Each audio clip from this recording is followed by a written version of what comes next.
All right. About that book. Will you please go to the tab that says the story of stuff and cue it to the beginning? Yeah, mute it before you cue it. All right. About that book. The most important thing, it lives at home. You don't need to bring it to school or to class.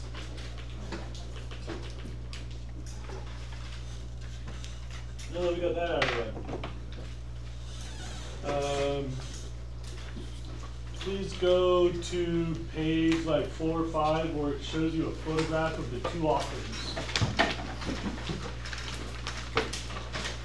They're right at page 6, 7. It doesn't have a number on it. It's one of those like before pages. Yeah, right before page 1, but -2. It's after the preface, but before the table of contents, maybe. Picture the 2 authors. Where is it? There it is. After acknowledgements, ta-da! I don't know if you can read there, but anybody notice where the 2 authors work? They have one workplace in common. University of California. Which one? CSB. Yes, bro dog! Got our local book!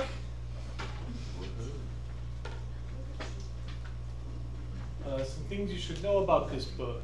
The College Board, which administers the Advanced Placement Program, has certified, I believe, 5 or maybe 6 books as adequate for this class. Of those, I have used as a teacher one other book, Cunningham and Sago, and I've reviewed all the others, Raven and Berg, Miller, and Wright. Having reviewed all of them, spent like a few weeks reviewing them again a couple of years ago. I'm still convinced that this one is by far the best. By far.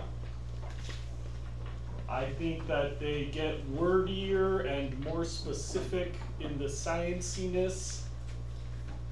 They're not objectionably political, which is difficult for me because I'm objectionably political, but I know that that can be a turnoff for students, and so I wanted to find a book that was just straight, like the most really gritty science.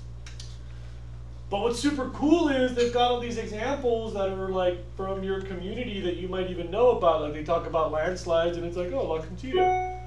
And they talk about like petroleum extraction and there's like a photograph of like, oh, there's like platform holly. And they talk about like integrated freshwater systems and it's like the Santa Barbara water system. And like they talk about a wastewater treatment facility and like you can go see it. And that helps, it's always on the AP test. So I really like that it's a local book that happens to be the best one by a couple of bros that I happen to have met. That has a bunch of examples that I happen to be familiar with. But I have to warn you, kind of a bummer for you, because this is actually a university textbook. It is, I believe, the 2nd most expensive book at Santa Barbara High School. And students have told me that there's one that's more expensive, but I don't know what that is. In other words, if you ruckus this book, they will tax you like really hard. And good news, bad news, hey, you got a very recent edition, just came out last year. Bad news, you're either the first or the 2nd person to touch that thing. So anything that happens, they're going to blame you for it. You see, a couple of years ago, when your siblings took this class, they had this book that had like 7 to 10 years of like penises drawn in it and like torn pages and stuff. So you could, you know, do that sort of thing. Then you could hide and say, no, that was somebody else, man. That was the kid before me. But if anything happens to that bug, they'll scalp you for it. So. I don't mean to be insensitive. I mean, they will.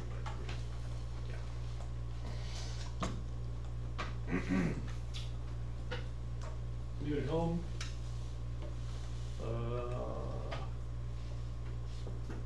We're pretty much going to use the entire book. Like, we don't really skip any part of it. Any questions about the textbook? We'll get into my system by Monday. So we'll talk more about how to use it and what the homework and classwork do later. But if there's no other questions, you can put that away now if you want.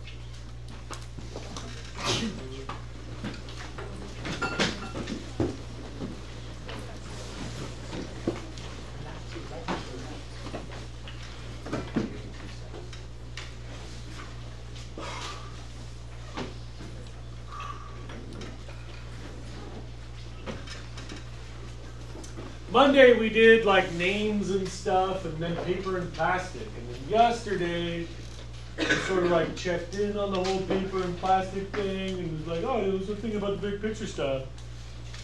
And today I'd like to check in on where we really could be looking for other connections. I kind of want to start with where we're going before we actually start to get there. So I'll tell you a story about this lady.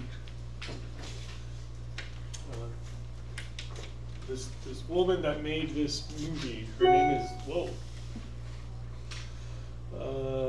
I need a box from the business office. It's not urgent, but today. Okay.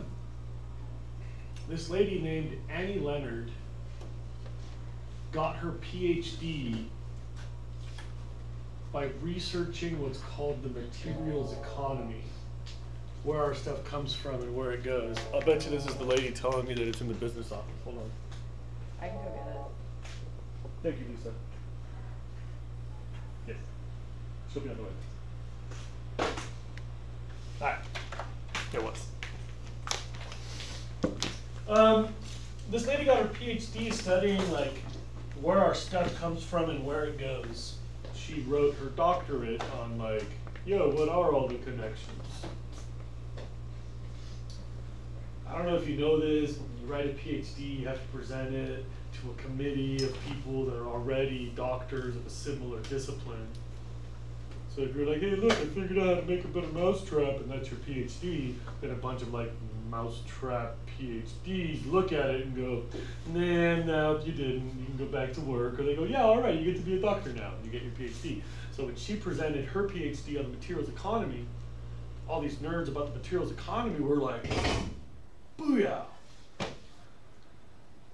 And they were so impressed by her research that they said, let me help you out. You should really make this into a movie so that you can like reach more people and like tell people about all these amazing facts that you've gathered. She spent like 12 years on it. Like PhDs take a long time, but honestly, like 12 years is like, bro, you gotta move on. Like. So she spent all this time and like put together this like amazing body of work. And people started like throwing money at her, like, dude, just go make this thing into a movie. And so she got like 20 grand and she hired some animators and some producers and she made this thing and she put it on the YouTube and it like broke the internet for science nerds. It was like the Kim Kardashian cover. And it's become like this thing with like a massive cultural presence in the science community. I'll show it to you with some really significant and rather serious hesitation.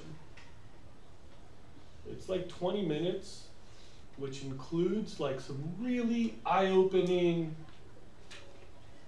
connections that I plan to explore in the class. That's why I show it to you. However, I have to warn you in advance that even though I agree with it, I see a lot of political propaganda in this woman's film. And I don't mind telling you that this reflects my politics. I'm a super political person. But if I start doing politics all day, many of you will be bored and many of you will be put off and many of you will feel judged, and I don't want to do that. I want to honestly be open to people of all political stripes, and like I love all y'all's people. Like we're all good here. So if you find that this is politically loaded, I agree. If this does not reflect your political point of view, please give us a chance. I don't need it to. And if you agree with her politics, try to keep your finger pointing and laughing to yourself for a little while. We all want to love each other here. Anybody have any questions for me? It's like a 20-minute film. I'll try not to interrupt very much. I hope that this will raise things for you to talk about. She talks really fast. And like every word is nitpicked for maximum meaning. So the second you tune out for a text message, like stuff passes.